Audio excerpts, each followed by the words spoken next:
Welcome to the Stuff and Things Podcast. Your home for all stuff related to your favorite things in entertainment. Now, here are your hosts.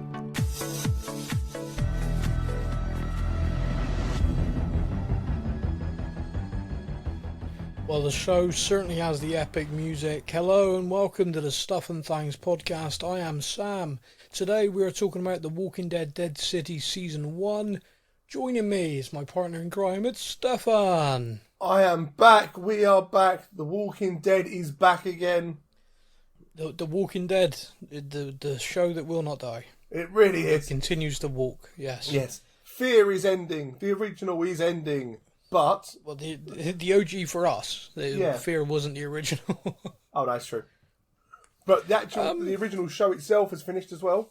But now we have Negan, Maggie, Daryl. They're all getting their own shows. Yeah, and they're all getting renewed. So when it was announced they had all these spin-offs, I kind of thought they were going to be like specials, like a 6-episode, tell a story, move on. But I didn't anticipate they'd be kind of rolling shows in themselves. It surprised me. Again, I watched this. So first thing I think we need to address is we are both in the UK. This is a UK-based podcast. Yeah. We have covered The Walking Dead, Fear the Walking Dead since 2016.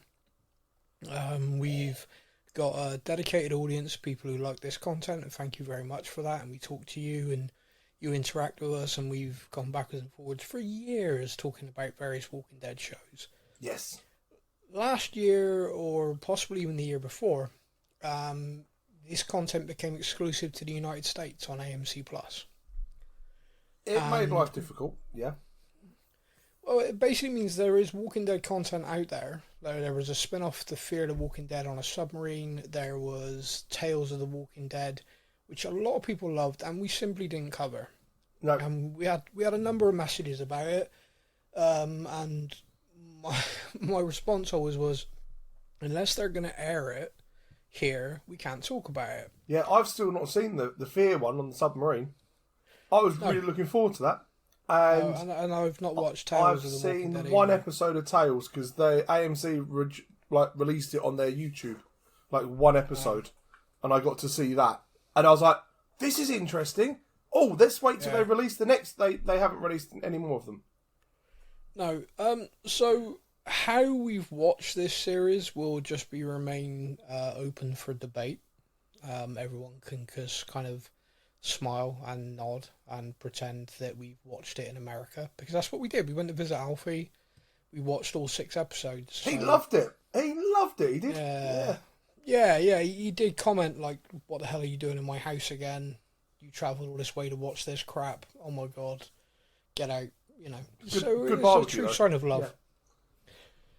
Yeah. It's 6 episodes, and the title of episode 1 was... Old Acquaintances. Title of episode 2... Who's there? Episode 3... People are a resource. Episode 4... Everybody wins a prize. Episode 5... The stories we tell ourselves. And episode 6... Doma Smo. Yes, which is Croatian for we are home. Yes. In case anyone was wondering. A little fun fact for you all. So, going into this show, there were obviously a few teaser trailers, etc. going into it. We knew it was a 6-episode arc. I didn't think, as I just said, it was going to be a running show. I thought it was a story that would get told in 6 episodes. A sort of one-off spin-off story. So that was my expectation going in.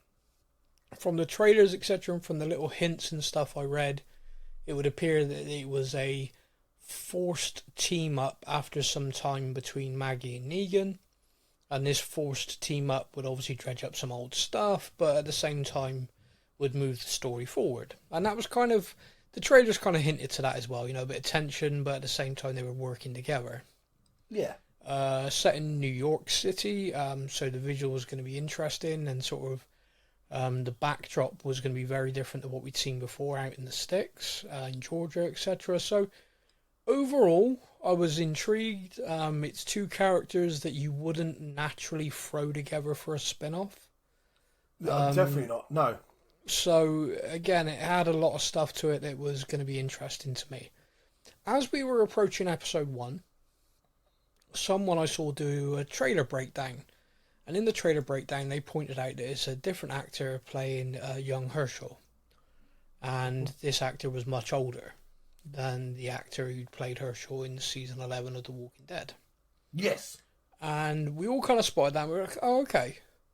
So obviously time's moved on since the end of season 11. Surely not a time jump. Well, so I don't I don't necessarily consider it a time jump when it's a spin-off. No, I'm fine with it. I just like to make jokes about it because that was their favourite thing of let's just jump forward an unexpected amount of time, but never actually tell you how much time. You must guess by how old the children are as to how far we. Well, no, this is actually what I was going to say, which is, I'd love to know anyone who watched this if they picked up on it, and for you if you picked up on it, how much time has passed? Because I don't think they say at any point. It's just we as the audience, like, okay, some time has passed. Yeah. Hershal's grown. Is it years? Is it a kid just had a sprout up and it's only been 6 months? I got no idea. Maggie, I would say about 4 to 5 years. That's kind of where I'm placing it. See, in my head, I'm thinking that, that kind of makes sense. But like at the end of season 11, the Commonwealth is this big thing. And all of the old communities are being restored with all of the Commonwealth's all on board. Our people are in charge at the Commonwealth. And now it's New Babylon. I mean, I don't know whether that's the Commonwealth has changed its name. I don't know whether another community has come along and conquered the I don't know. And none of that is revealed. None of it's even hinted at. None of it's given to us. We're just kind of left watching this with I don't know what's going on. Yeah. I'm lost. Yeah, there is no explanation of who or what New Babylon are, or more to the point, why. No. So, I find that a little bit frustrating, and I saw a few people say online, like, oh, you can watch the you can watch this little thing they do after every episode on AMC Plus, where they kind of talk about the episode, and then, yeah, okay, I get that, but I will always go back to the fact that if you have to do an explanation after an episode of what just happened, you've missed.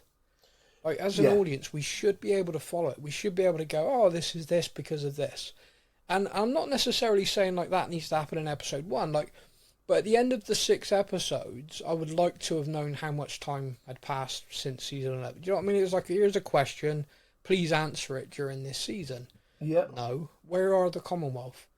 Where are everybody else? I know people went their own ways, but Maggie, she just no one anymore? And that's because they've all died? I mean, what's happened? It doesn't make sense. Negan was married with a baby on the way.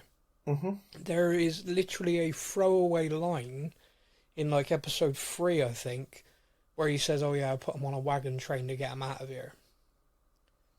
And it's like, oh, hang on a minute. But why? What on earth happened for someone like Negan to have to send them away and not go with them? Well, he does explain what happened, but to not go with them is a valid... because he's wanted by New Babylon, but are you telling me that New Babylon are everywhere? New Babylon is the whole of America? I mean, there's no kind of greater explanation to a lot of stuff. And I guess they can put it, hey, well, you got a season 2 coming, but nah, come on. There's a lot there that is confusing, but the show does open with Maggie looking across to New York. She then doubles back to like a bar motel thing, and straight away I'm kind of feeling very lost because I'm like, is this a flashback to before the apocalypse? This is like a bar motel, and she's just everyone's fine. There's like no walls around this place. There's a chain link fence. Yep. Like, you know, are the if the dead started to die off? You know, what's going on? You know, how much time have we jumped? Yeah. I don't know about you, but I just found that odd straight away. It was like a regular bar diner place with a motel, and everyone was behaving like it was, you know, the regular world without zombies. Yeah, pretty much. And I'm kind of watching it going, well, where are they? You know, Yeah. Why is there nothing around to stop walkers? Like, surely, yeah, like you said, is this a flashback? Is it? Well, the fact that she's driving as well. You know, the Now, last time. this is something. Yeah, I've got notes on this. We see throughout this series a lot of cars. Yep.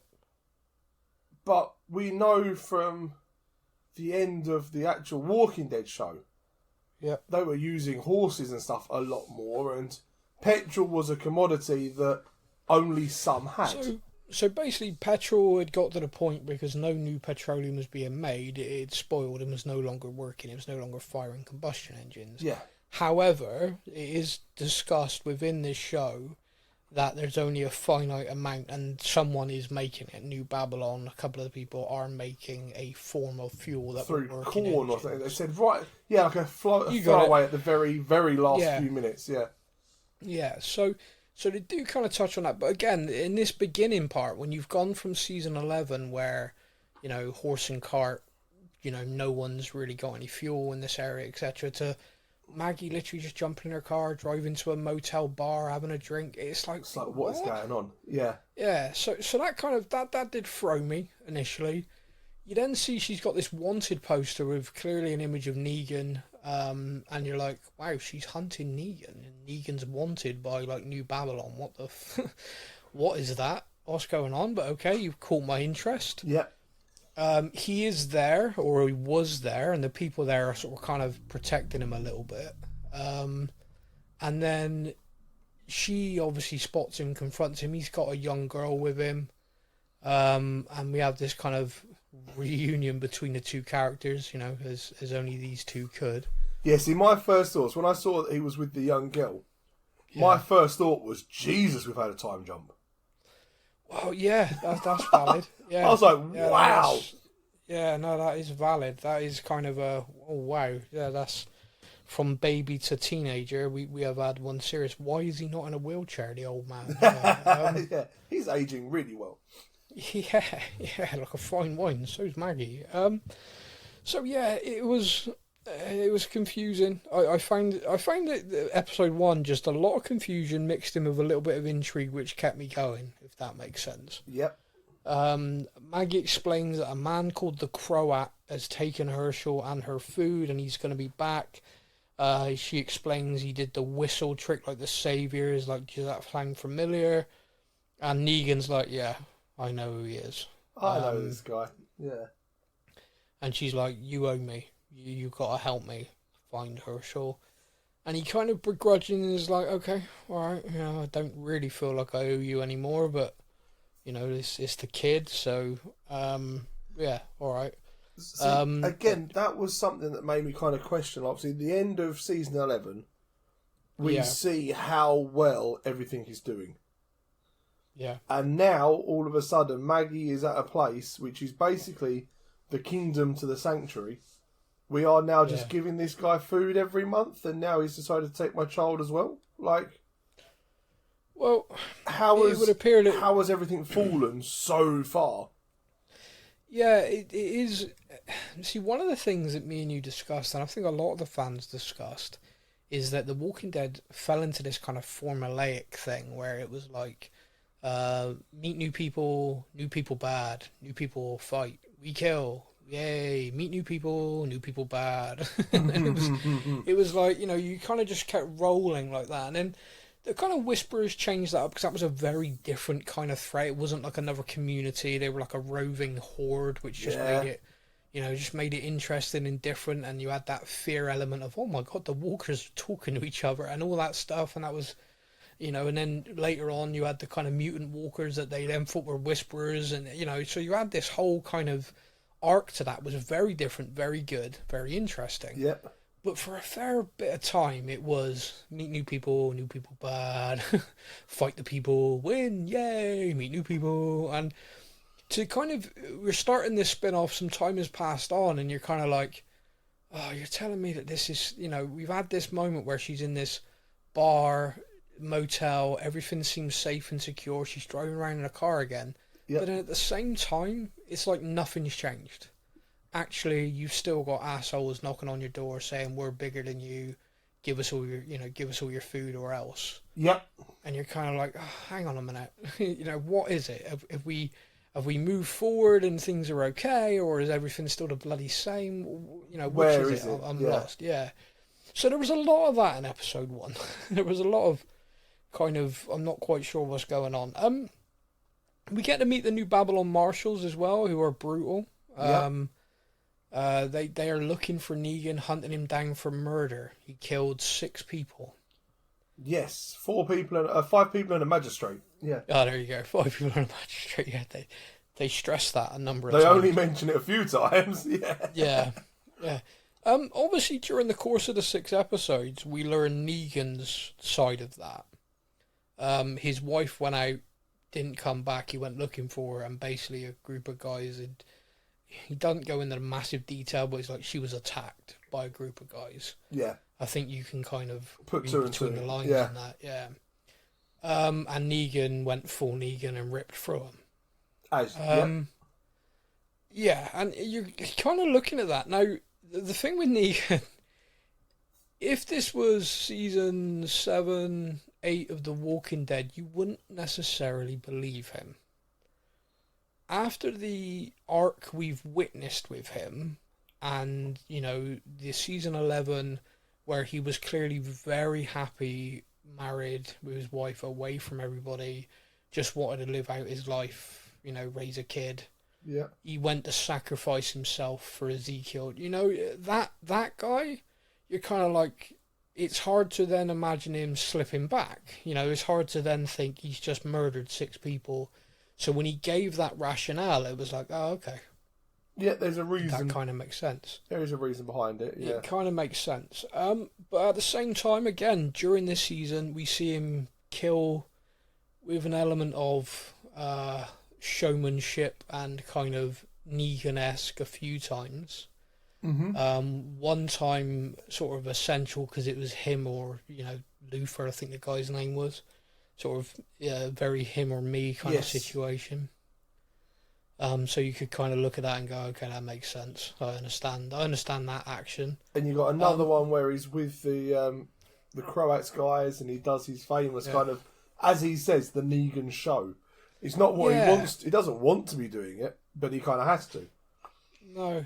So I mean, that was kind of interesting itself. I mean, like we said, the characters have gone to New York. They've taken this boat across. Yeah. They get there, and visually I'm quite enjoying it. Visually I'm kind of like, this is interesting. Yeah, New York looks awesome.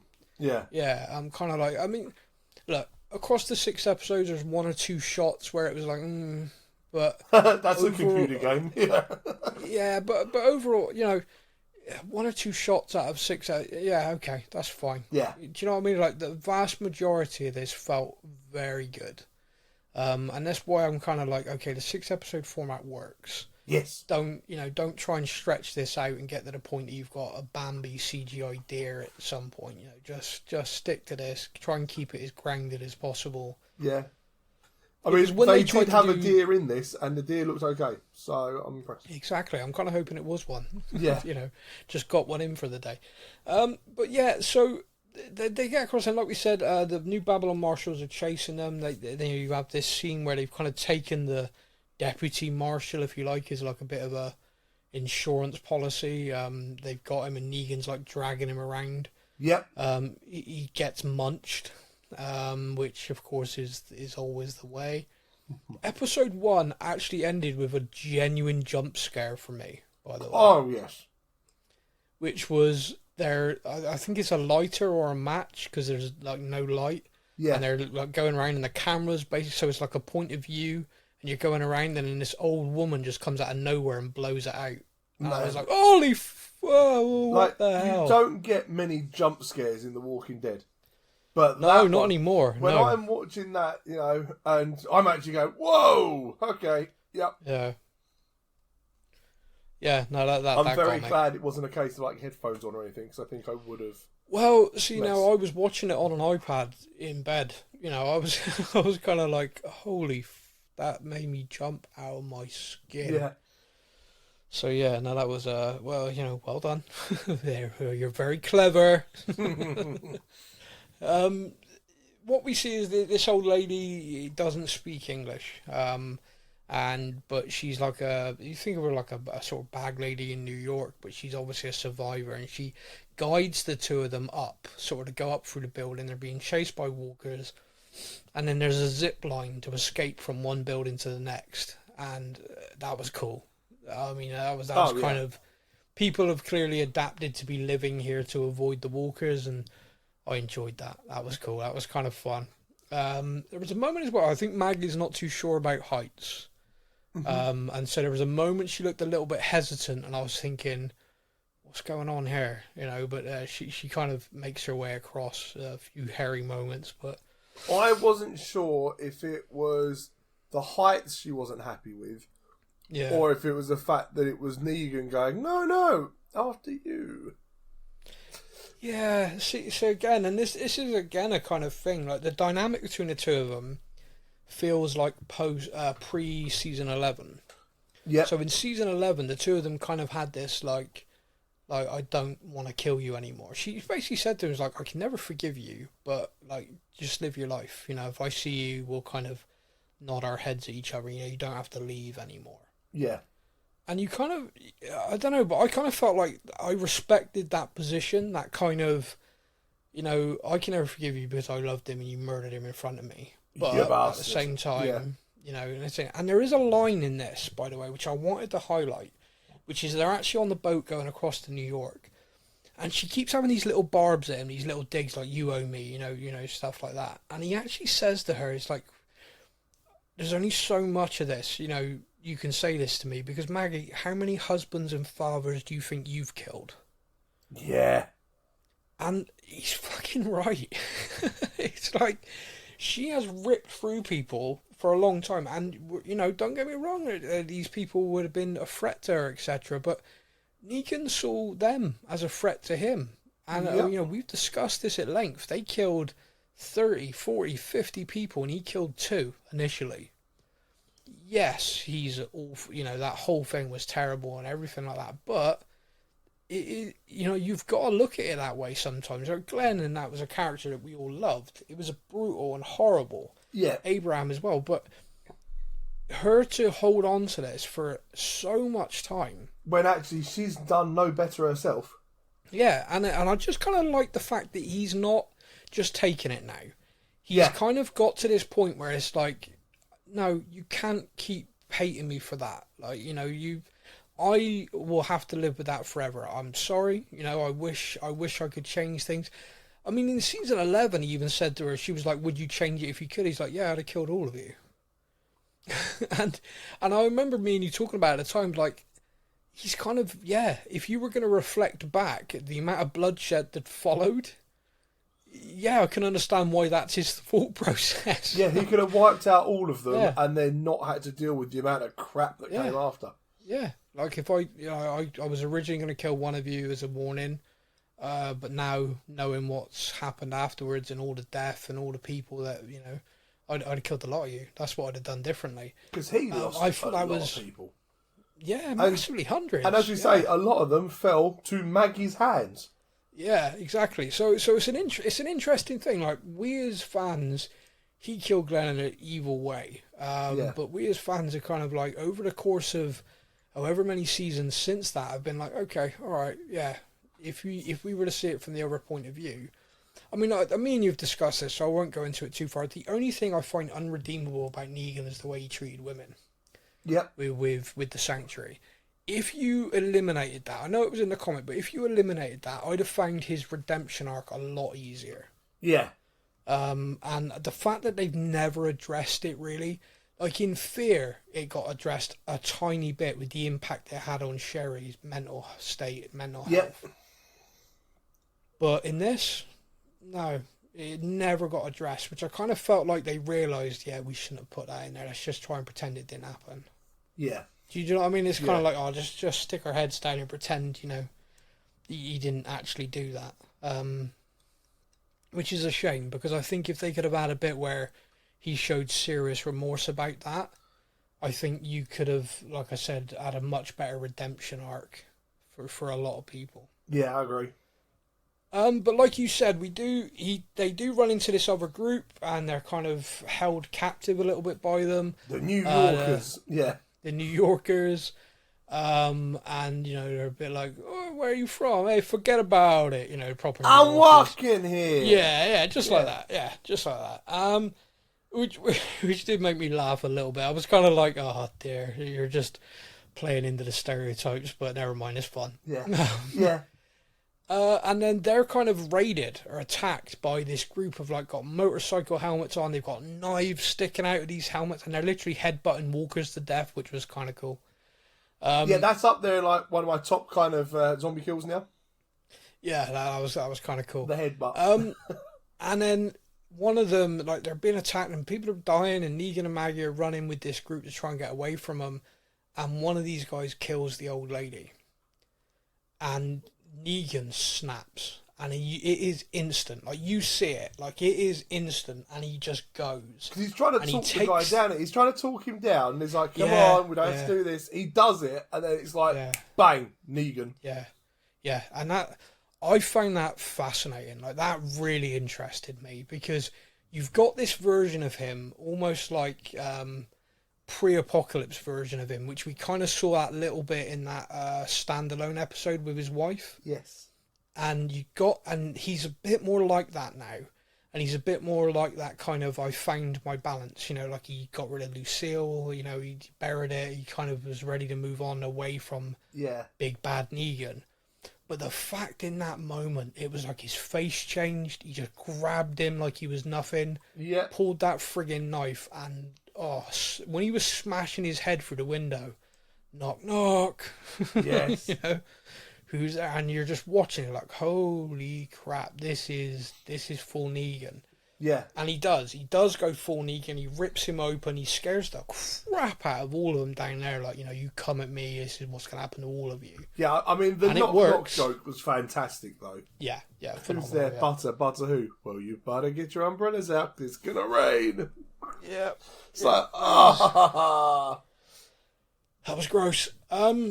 And so he slices this guy open, showers his guts down on everybody, and launches him, and basically is like, you come at me, I'm going to rip you all apart. And you could see, oh my god, if I see one mole hair on your ugly ass faces, it's going to be a goddamn hurricane. Yeah. And again, this is interesting, because he kind of alluded to, the Negan thing was a performance, was kind of I needed to be that to keep all of these nasty bastards at the Sanctuary in line. Yep. And also to strike fear in everybody else, because by being that guy, I was able to control things and able to, in his mind, he was able to keep people alive. Saviour, he was saving people. Yes. What was interesting was when he did that, Maggie was in the background watching, and the look on her face was like, he's still that guy. It was kind of it felt like her seeing that vindicated her emotional kind of feeling towards him, which is, he's not changed. No, but he's still that guy. But for me, it was the look on Negan's face after he did it. When he turned round, and he kind of had this look on his face of I had to do it. He didn't look like he enjoyed doing the knock-knock bit. No, it looked like it was kind of see, I have to do it. I have to. Yeah.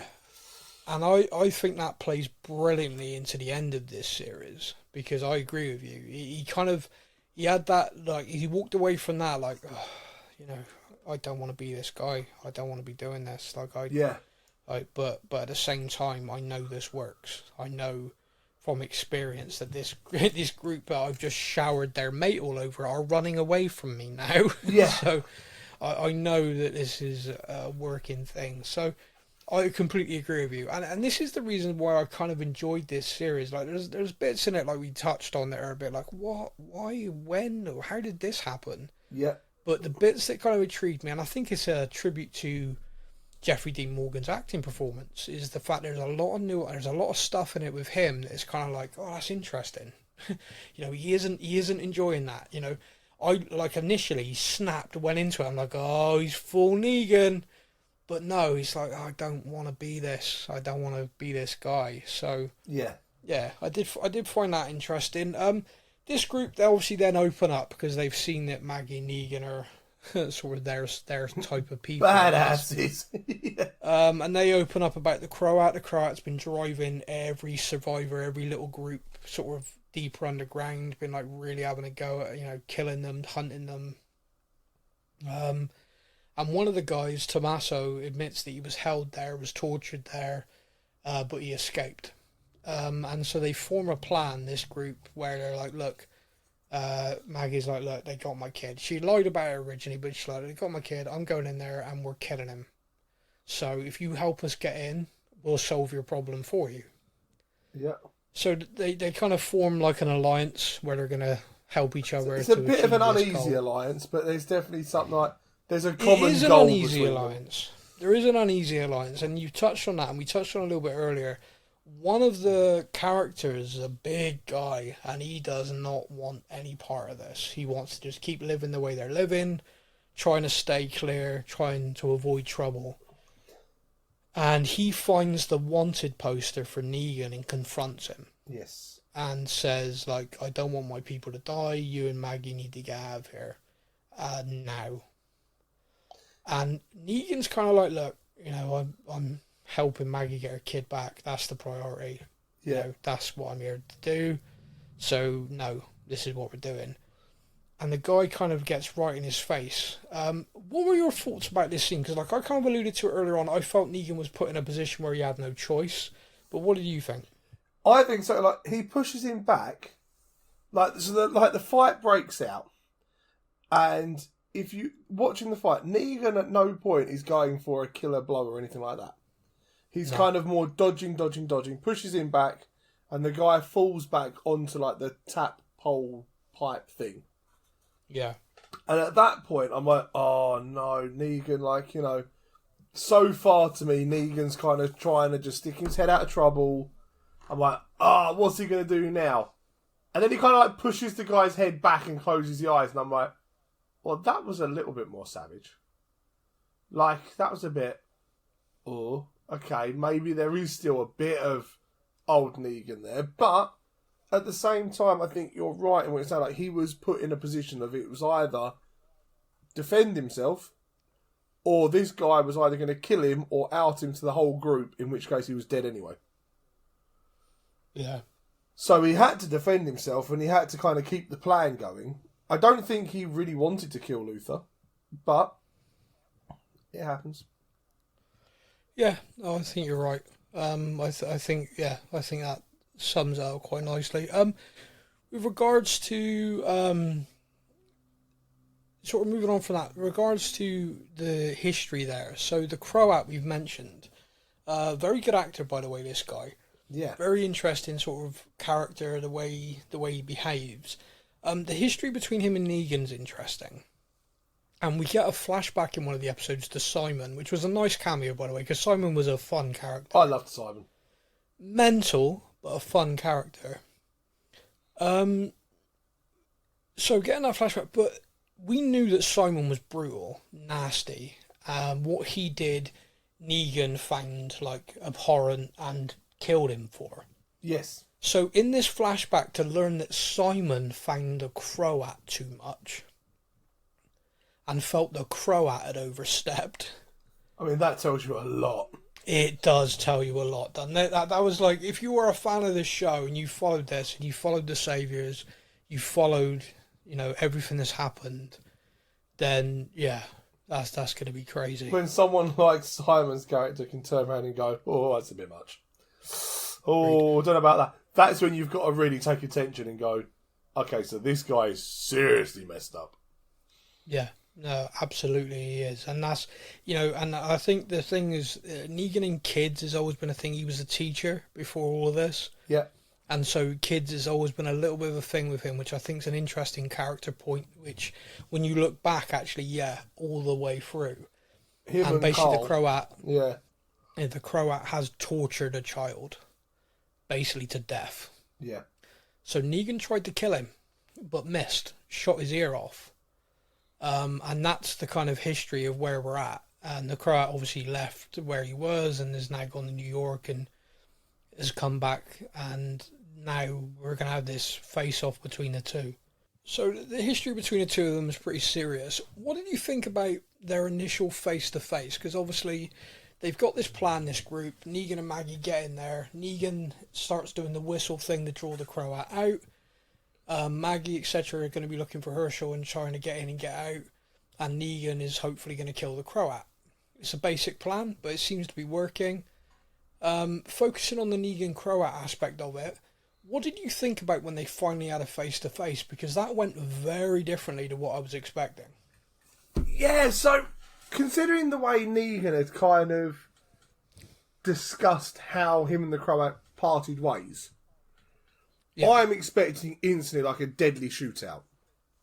Yeah. The fact that even Negan is hiding, like he's not bringing himself straight out. Negan is expecting a deadly kind of showdown, and then jumping forward to the last episode, he talks about introducing Mummy to Daddy and stuff, and I'm like, it's a real mixed up kind of.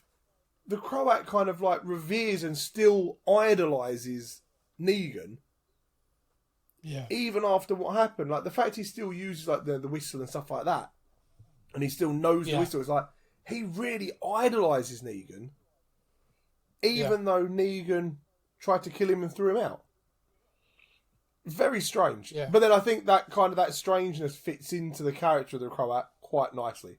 That guy is not 100% there. No, I agree with that. Yeah, no, I would agree with that entirely. It's mad. I mean, I think it's interesting from my point of view of it's very easy for this story, and I guess this kind of goes into the fact that it's not going to be six and done. It's going to be an ongoing story.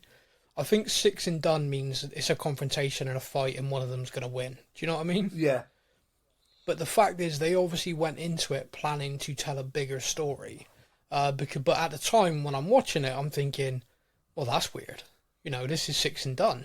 so this is kind of this feels like he doesn't actually want to kill him. This feels like he wants to be mates with him again. Like, Negan, we're friends. Where's Lucille? He's got this image of Negan in his head, almost like he hero worships him. Yeah, it really, hero worship is the word for it. Yeah, so that done, and he goes to kill the marshal who was basically hunting Negan. It's almost like hey, look, we're friends. I'm killing this guy. Negan saves him. I'm saving you, but then Negan then saves him instead, and it's like and you can see genuine confusion. I don't get this. I don't understand. Negan and the New Babylon Marshal, that was an interesting dynamic. So. The Croat had him hostage, and he got to witness just how messed up the Croat was. The Croat also did a little bit of a reveal, which to this guy and to us as the audience, that all of this stuff that he's got is powered by the dead. He's like, what do we have here that is a massive resource that we're not running out of? Dead bodies, decaying bodies, methane. And he's basically found a way to harness that, and is turning it into power. And by the way, that's science, that all checks, by the way. But at the same time... That's worrying. The fact that it does actually all check out, as in, I quite like these whole comic book adaptation things, where it's completely absurd and off the charts, and you kind of go, oh, that's really gross, but that's quite cool. Yeah. When they get the science accurate, and it's that's really gross, and... disturbing. Oh, that's really gross. Yeah, that's really kind of... I didn't want to think about that. No. But yeah, so that all kind of... And it's okay, all right, you've done some smart stuff there. That's interesting. what we sort of, the different arcs that are happening here. So one of the characters we've not really talked about a lot is this girl who was with Negan called Ginny. This girl called Ginny's mute. She hasn't spoken since she found her father dead. And then Negan found her and looked after her. Ginny got taken by Maggie to where her people were. Ginny didn't want to stay there. She wanted to be with Negan. So she basically escaped from there, travelled all the way to New York by herself, crossed the water by herself, and managed to find Negan in the whole city of New York without too much of a problem. Forgetting that rather massive, are you kidding me? Like today, 2023, in the real world, if I said to you, right, there's this person there in New York, what do you reckon the chances are of you just arriving in New York and finding them? I would say incredibly unlikely. You know, New York's obviously a tiny place. Now add to the fact the place is crawling with the dead. It is now like ground zero for the apocalypse. And you're just going to stroll around. You're like, oh, there they are. No worries. I mean, I feel like the apocalypse bit makes it a little easier to find one of the few surviving people. Yeah, but surely there's an added However, element of... Yeah. All the dead people are going to make it a little bit more tricky. Yeah, just a lot. Yeah, but she finds Maggie's room like really quite quickly, so it's like, oh, okay. Yeah, and she does, and then so like I said, the sort of different elements of what's going on here is that you have her, and now is with Maggie because they've kind of bumped into each other. Negan is with this new Babylon Marshal, and Maggie, Ginny, and Tommaso, and one of the other survivors, because the Croat set a trap. The Croat lured them into his base and then poured walkers into it to kill them and closed them in. Now, I've got to say, on a visual side... Brilliant. This was awesome. So it's like a sports arena, football Yeah, it's arena. like Madison Square Garden, I think. Yeah, but they've turned into like a UFC fighting ring in the middle of it. And it's like, right, we're going to have to use the sewers to get in. There's all these, like, we have to really be careful how we get in. Get in, he blows up every door. Yep. Now, knowing how the walkers in The Walking Dead work, obviously we know that if a few of them start banging on a door, it's going to draw everyone else in. Yep. So we understand, and we also have seen that they've been going out gathering walkers and, like, bringing them back to just make the wall of defence almost. Yep. So to just suddenly blow all the doors and let them pour in, I was like, oh, damn. Like, that's a move. Massively, yeah. Yeah, no, it's insane. And I think, like, the visual side of it, like, they're there trying to fight off. So you got Maggie, I'm going to get the names, Maggie, Tomas, Ginny's obviously in there, but Ginny gets herself in the cage quite quickly, which is a smart move. Yep. What's the name? Amaya? Yeah, I Amaya? can't say it either. No, but like they're the main ones there, and it's just like, damn, like you're looking at it, and I think they've got like one or two other people with them, and it's like you're looking at it, you're like, how do they survive this? Like they are literally coming in from every wall. Yep. I'm like, this is nuts, and the visuals of them fighting them all off is great.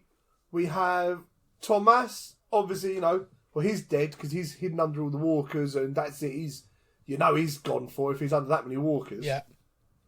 Suddenly reappears. Yep. And leads them to safety. Now, as soon as this happens, in my head, I'm like, okay, we've got a Rosita moment. He's clearly... He must have been bit to be under that. Yeah, I thought that as well. And there was a moment. I think Maggie goes to take his backpack, and he's like, "No," and I'm like, "Oh, he's been bit." Yeah, that's definitely a shoulder bite or something. Yeah. And he's covering it up. He's done for. Yeah. So. But then no one else kind of jumps on that train of thought at all. Until they kind of realise he's the bad guy. Yeah, which I don't know about you, but it kind of. I think it was the way he was acting set me and you are thinking he's been bitten. Yep. Maggie was kind of putting the two and two together of, hang on a minute. They knew we were coming. You're the one who said you know how to get in. You're the one who got out. You told me no one gets out, but you did. you're a spy. You know, you turned us all in. And he's like, oh, I did a deal. And it's like, oh my God. But I did it to protect all. I love that line. Yeah.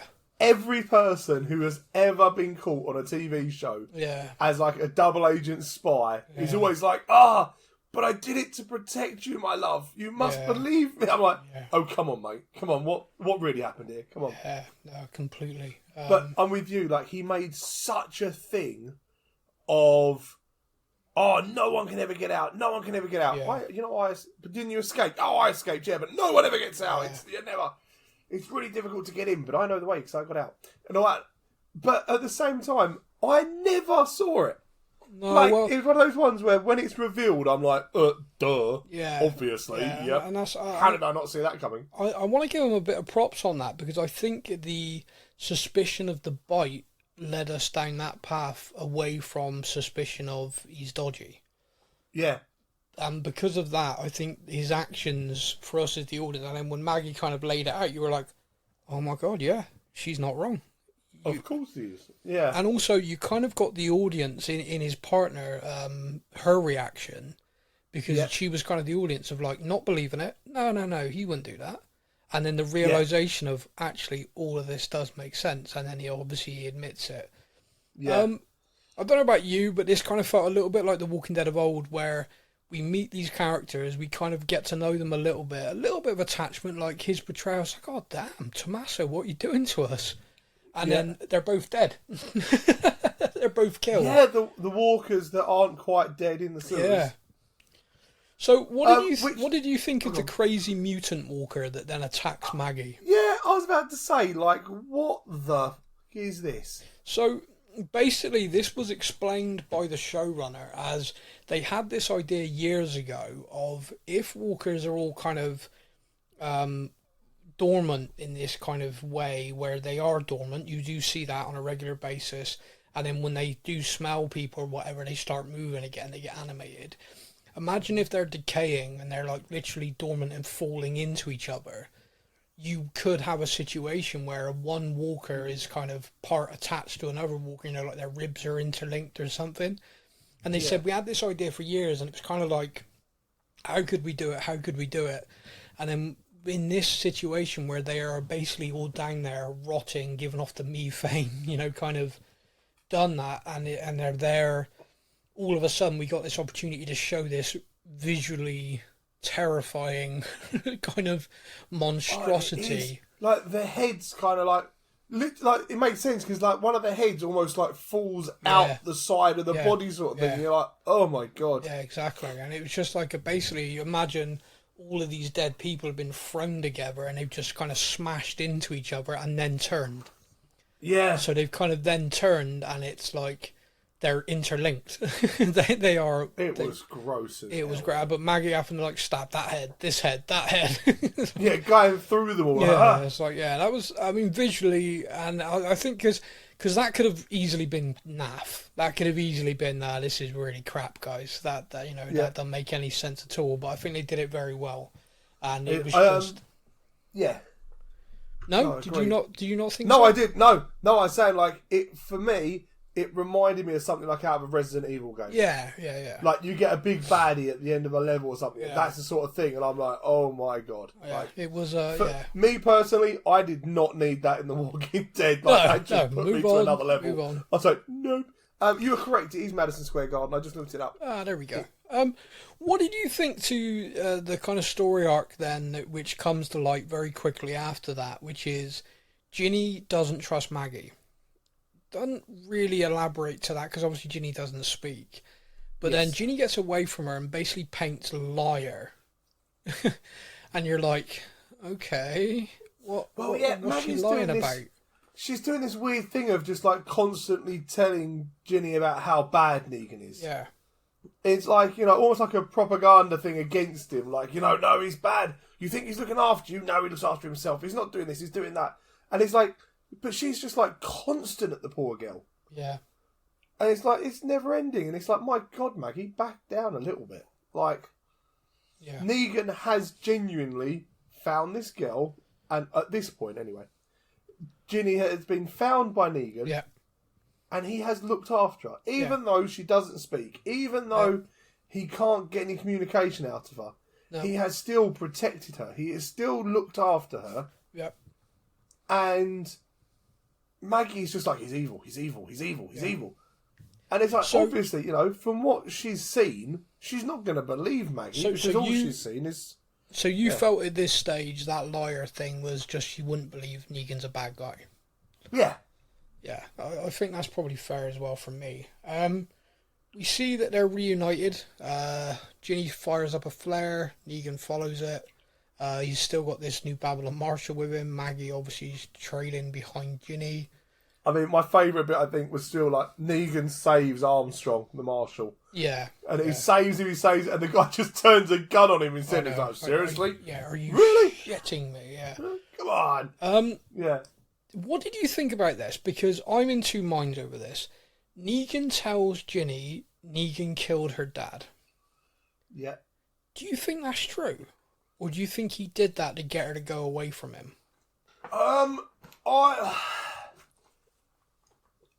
Difficult. I don't know, honestly, because we know he killed 5 people and the magistrate. And a magistrate. We know he did that, so is it possible that her dad was one of the 5 people? Yeah. Therefore, actually, her dad was a real piece of work and actually deserved it. But he definitely... But then again, that's Negan's word for it. You know, Negan says he killed those people because they did this. Yeah. You know, we're now caught into this kind of... Oh, hang on a minute. Because he, like, says, you know, I killed your dad, and you were just like a penance, you know. You're a debt I had to pay. You're a debt I had to pay. And he looks heartbroken that he had to say that to her. But he clearly felt he had to say that to her to make her go away from him. To protect her. The new Babylon Marshal then takes her back. You know, he takes her and takes her away. So her story, like, kind of, she's returned to people, she's returned to safety, and the new Babylon Marshal goes back to New Babylon. So that kind of, that arc's done there. Obviously, there's another scene with the Marshal being interrogated about the methane, which again I think is going to be the big arc for season 2. So that's kind of like, okay, all right. Yet again, we have this new mega community and they're assholes. What a surprise. Maggie and Negan therefore are heading towards the Croat. And there's this really uneasy kind of moment between the two. And Negan kind of starts to clock. You're not... Yeah, we so are this, not... again, didn't see this coming at all. This completely sidewinded me. Okay, because I think I was following it. I think as Negan was putting it together, I was, if that makes sense. See, I watched it, so they were walking up the stairs, like they've arrived at this place, and now one of the bits that made me chuckle is like, before you see the smoke, I was messaging you as I was watching the final episode. Yeah. And I had just written in my phone, they're on the top of a building and they see a car go down the road. Yeah. The next scene is them turning up where the car is parked. Yeah. And I'd written on my phone, how the hell did they know where this car went if they had to get from the top of this building to the ground floor? Now, they were quite high up. They've got to take the stairs. Let's say that's got to take them at least a minute to 2 minutes. Yeah. In that time, Manhattan is a grid. Like, you know, everyone knows it's the grid, like, system. So therefore, that car could have turned at any point. And I'm like, how the hell have they got to him? And then Negan makes his comment about the smoke. Oh, guess you were right all along then. It is where the smoke was coming from. Yeah. And I was like, oh, okay, yeah, I'll let them off. Fair enough. If they've seen them, they've seen the car driving towards the smoke. They've put one and one together, and they've got there.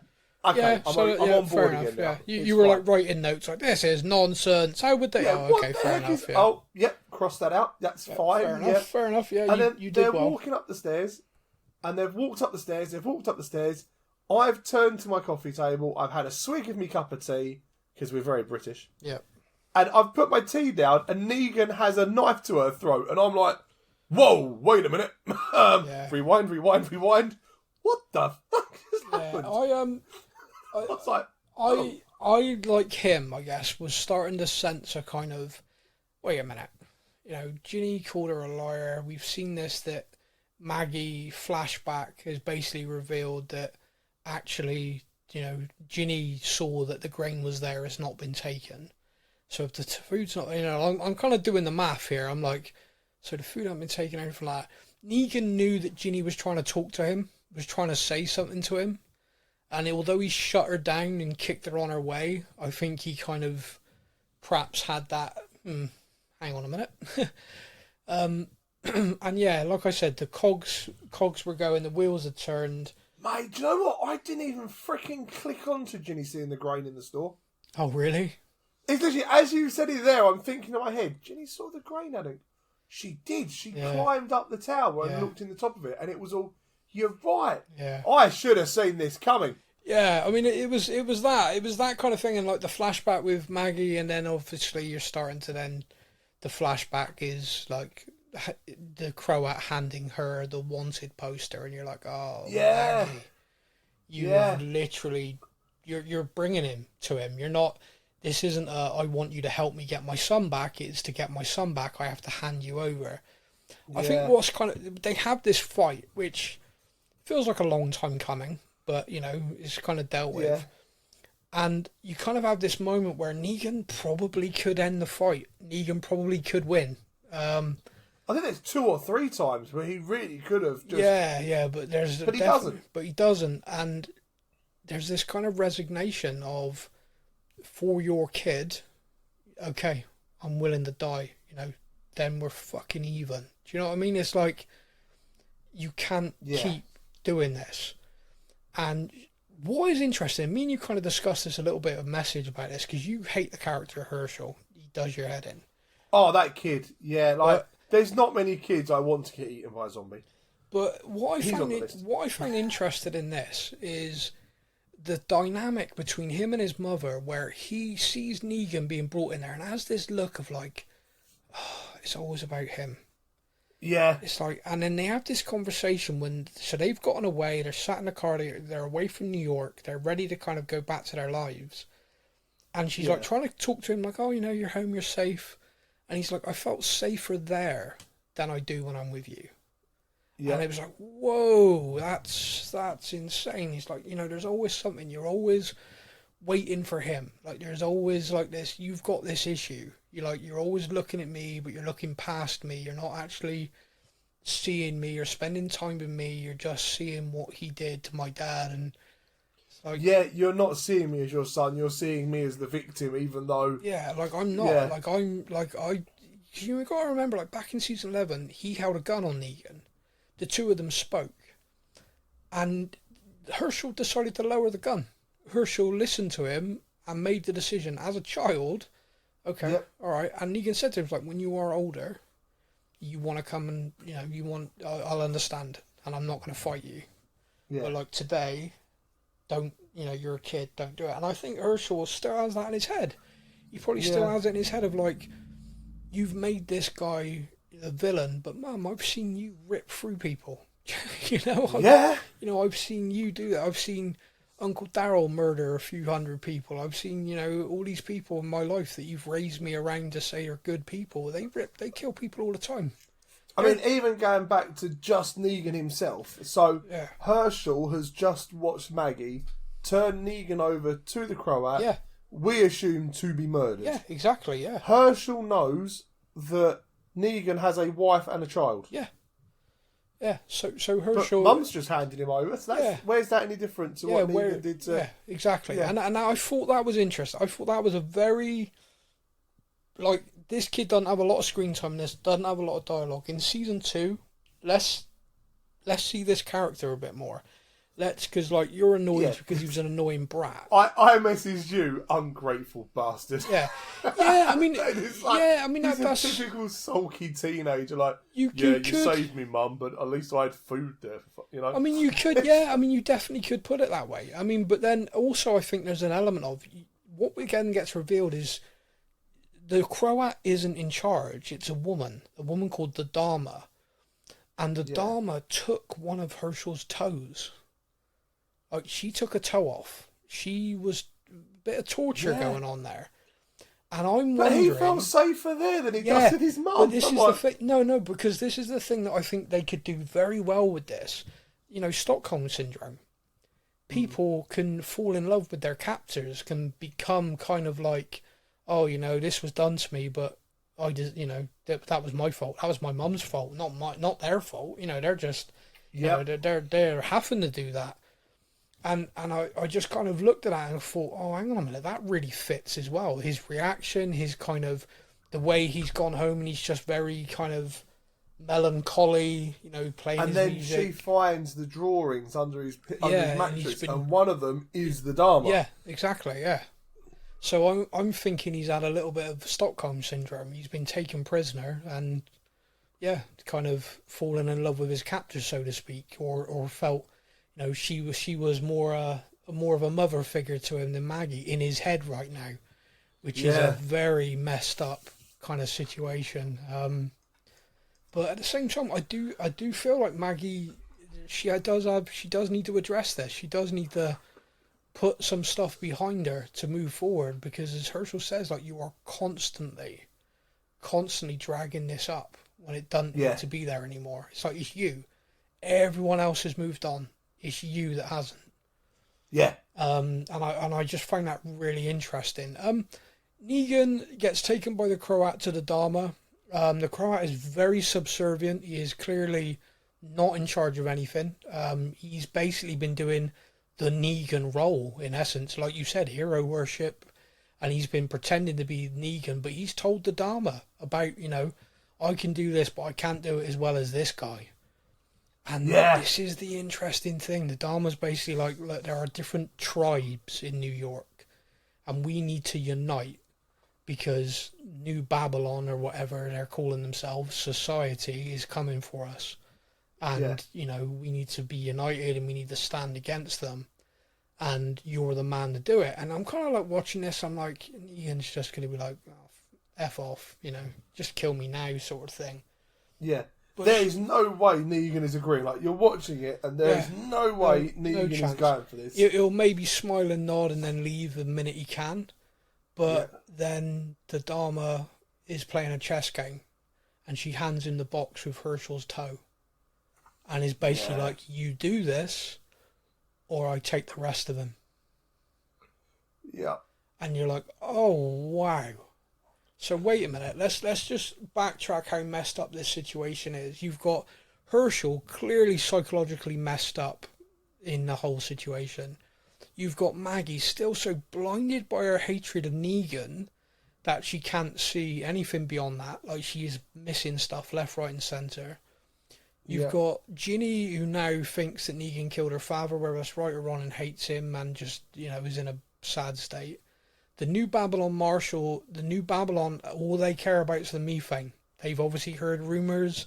He's gone to New York and come back, and their focus is purely on that.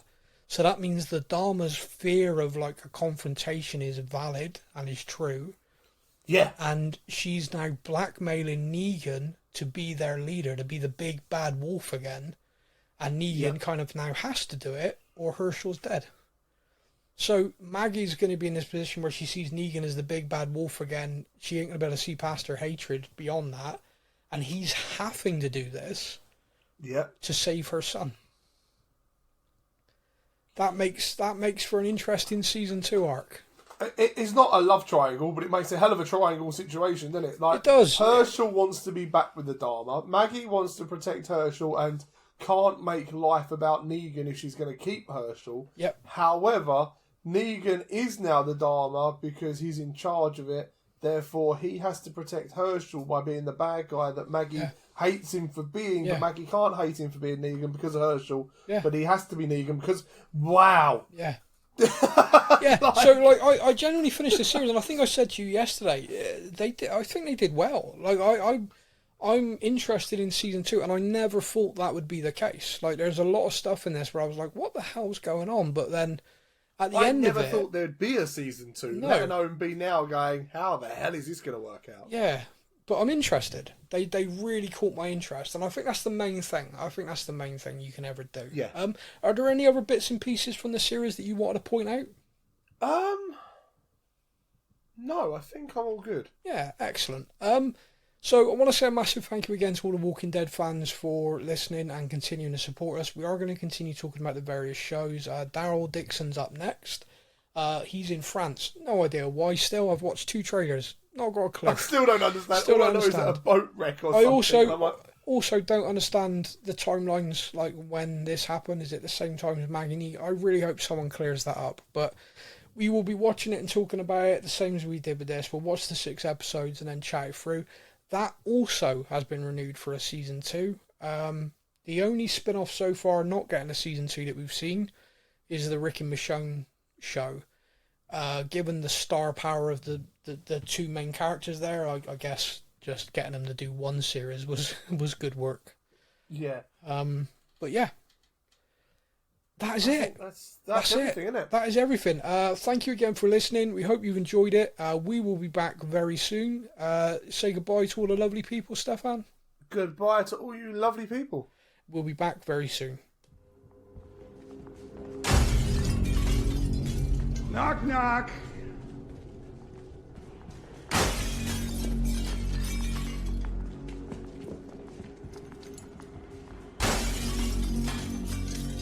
I said, knock, knock.